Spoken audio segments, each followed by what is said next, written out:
Hello all, welcome back to the next one. In this one, we will optimize our page class further to give it more shape towards our framework approach. So let's bring a PyCharm. This is our test class and this login page is our page class. Now I have a scenario that right now we're just doing this valid login.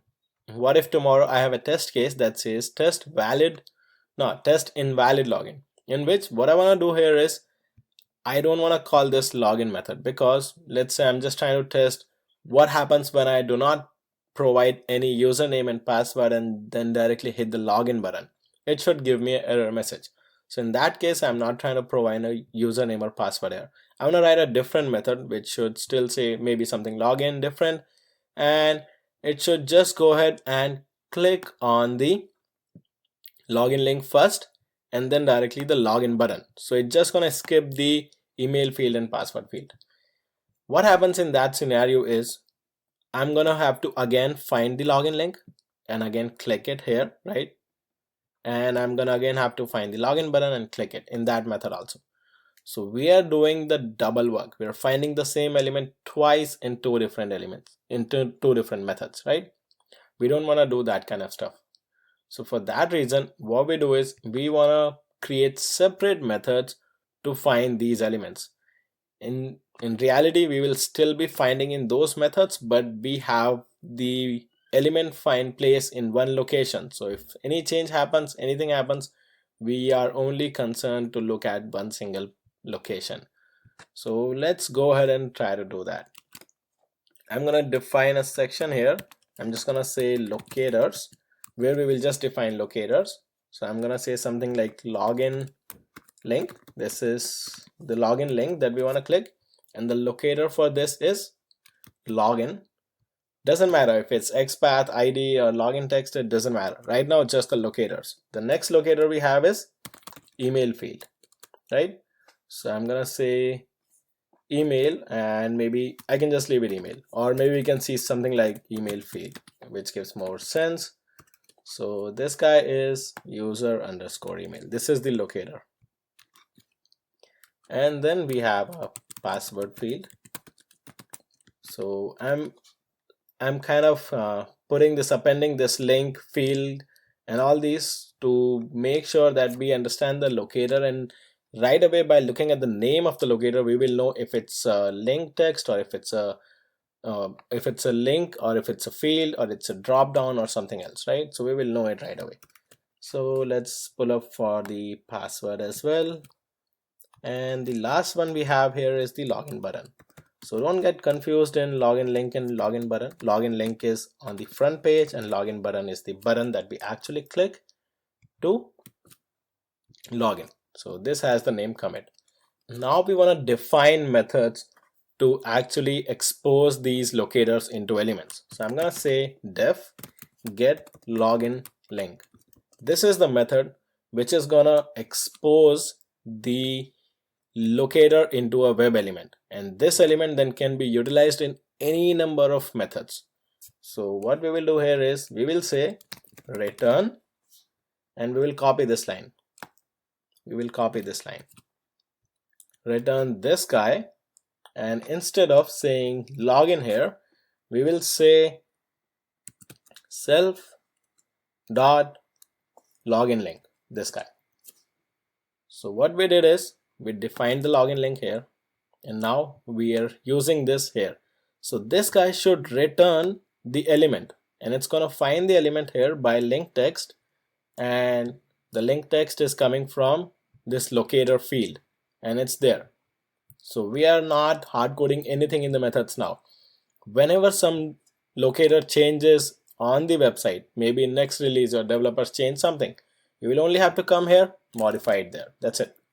No other place you need to touch, nowhere else. So let's go ahead and write for other methods. I'm going to say get email field, and I'm going to copy this guy, and this should be replaced by self dot email field, right?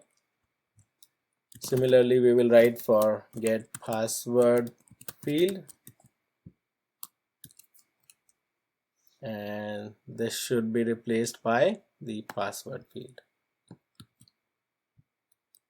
And I need to put return statement here because we are returning the element, and we will see why we are returning just in a short while.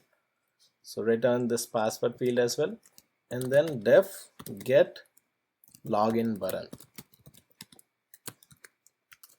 Finally, we just need to return this guy. So return this guy, and let's replace the fields here with self dot password field, and this guy with login button, self dot login button. Now we get the elements right up here. We return the elements. Then we want to create more methods. This is not it. This is going to be a lengthy process. Trust me guys, creating a framework is no joke. You have to put in a lot of effort. It might sound you're doing too many things, but at the end of the day, this is fruitful. This is going to give you a lot of good result. Now what we want to do here is, for all the elements, we want to write actions. What are the actions? Action is something that we perform on the element. What do I do with the link? I click on the link. What do I do to the field? I type something on the field. What do I do on this field? I type. What do I do with this button? I click on the button. So with the common understanding and whatever user is going to do, we will create methods. So I'm going to say def click login link. This is the click method. So what we will do here is, we will say self dot get login link dot click, and this is not going to give you IntelliSense. You will have to type it, because now your understanding is going to take you forward. What we are doing here is, we are first getting the element get login link. It's going to give us the element, right? What we can do on the element, we can directly call dot click. It's not going to give you the IntelliSense because it's kind of dynamic Python. Now we have to depend on our own understanding. That's why we really need to build up the understanding of everything in Selenium WebDriver. Similarly, we will write one more method. I'm going to say enter username, because on the email field, what we can do, we can enter username, or we can say maybe enter email instead of calling it username, because we are calling it email field. So we'll call it enter email.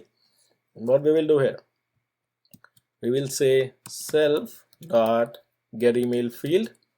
Once we get the email field, we will call send and keys. It's not gonna give you IntelliSense, so you will have to type on something.